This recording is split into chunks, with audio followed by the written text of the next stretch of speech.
और देखो गुरु की बहुत महिमा है यार, बिन गुरु के कुछ नहीं होता। और आपके पास देखो, आज अगर आपने गुरु बनाया है ना, रोहित को बनाया, जो भी आपके फैकल्टी हैं, जो भी आपके टीचर हैं, गुरु का बहुत बड़ा रोल है। उसके रोल के बिना कुछ नहीं होता। एक कहानी के साथ मैं आज को समाप्त करता हूँ सेशन को। स्पिरिचुअल कहानी है, क्योंकि मैं स्पिरिचुअली बहुत पढ़ता रहता हूँ, तो मैं कोशिश करता हूँ सुनाऊँ, माहौल देख के सुनाता हूँ कभी कभी। अब स्टूडेंट्स हैं तो मैं सोचता हूँ सुनाऊँ कि ना सुनाऊँ, उनको समझ में आएगा कि नहीं आएगा। लेकिन आप स्टूडेंट्स तो लग रहे हैं, लेकिन मैच्योर स्टूडेंट्स लग रहे हैं मुझे यार, और मेरे मतलब के लग रहे हैं। मैं आपको देख रहा हूं तो मुझे लग रहा है मेरे टक्कर के हैं भाई, तेरे टक्कर के हैं ये हैं। तो जब महाभारत का युद्ध, महाभारत देखिए आप लोगों ने, जब महाभारत का युद्ध हुआ तो सबसे भीषण युद्ध था कर्ण और अर्जुन का। सबसे खतरनाक लड़ाई थी वो। और जानते हैं कि उसमें लड़ाई में प्रूफ क्या करना चाहते थे कि बेटर कौन है। लड़ाई किस चीज की थी? ये लड़ाई प्रूफ करने की तो थी ही नहीं कि तुम हारेंगे कि हम हारेंगे, कि तुम गलत हो कि हम गलत हैं। दोनों में एक ही लड़ाई थी कि हम दोनों में बेटर कौन है। और बहुत खतरनाक लड़ाई थी। तो शास्त्र हम लोगों की ये कहते हैं, अगर आप पढ़ेंगे तो शास्त्र कहते हैं कि एक समय ऐसा आया उससे लड़ाई के दौरान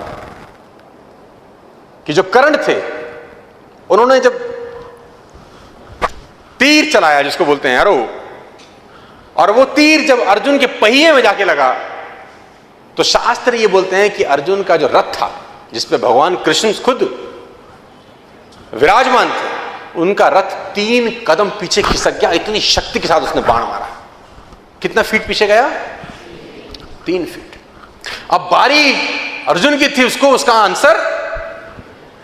अब अर्जुन ने भी बाण लगाया, और जब वो बाण कर्ण के पहिए पे लगा तो उसके घोड़े जो उस रथ को खींच रहे थे 60 कदम पीछे ले आए। वो इतनी शक्ति के साथ बाण लगा।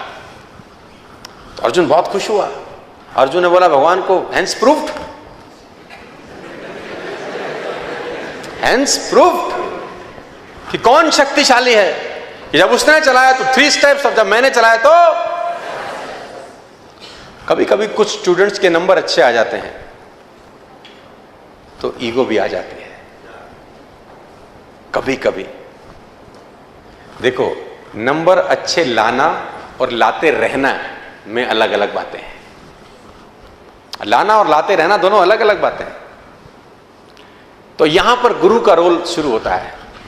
यहां गुरु उसको बताता है कि नहीं, ऐसा नहीं है, ईगो की जरूरत। उसने बोला देख मैंने तो मारा ना, देखो मारा तो 7 कदम, उसने मारा तो 3 कदम, तो प्रूफ हो गया, हेंस प्रूफ, थ्योरम सॉल्व। उसने बोला नहीं नहीं, तू समझ नहीं रहा, तू वो देख रहा है जो तुझे दिखाई दे रहा है, तू वो देख ही नहीं रहा जिसके पीछे का खेल है। उसने बोला इसके पीछे का क्या खेल है? उसने बोला इसका पीछे का खेल मैं तुझे बताता हूं कि तेरे रथ पे मैं बैठा हूं, पूरी दुनिया का भार लेके, और तेरे रथ पे एक और शक्ति विराजमान है जिसको बोलते हैं बजरंग बली, है ना, और उनकी ध्वजा में विराजमान थे। और ये वो बजरंग बली हैं कि जिनकी पूंछ तेरा भाई हिला नहीं सका था, जिसको तुम भीम बोलते हो। ये ताकत तेरे रथ पे बैठी है, उसके बावजूद वो तेरे रथ को 3 कदम पीछे कर गया रे। और तुझे भरोसा नहीं हो रहा तो ये देख। फिर भगवान ने कुछ ख्याल किया। कहते हैं हनुमान, शास्त्र कहते हैं कि हनुमान जी को इशारा किया, हनुमान जी गायब हो गए। भगवान ने अपने आप को भार विहीन कर लिया। अब जब कर्ण ने अगला तीर चलाया तो उसका तीर रथ को आकाश में ले गया। तो भगवान ने बोला इसीलिए गुरु की जरूरत रहती है कि चेला उड़े नहीं फालतू फंड में।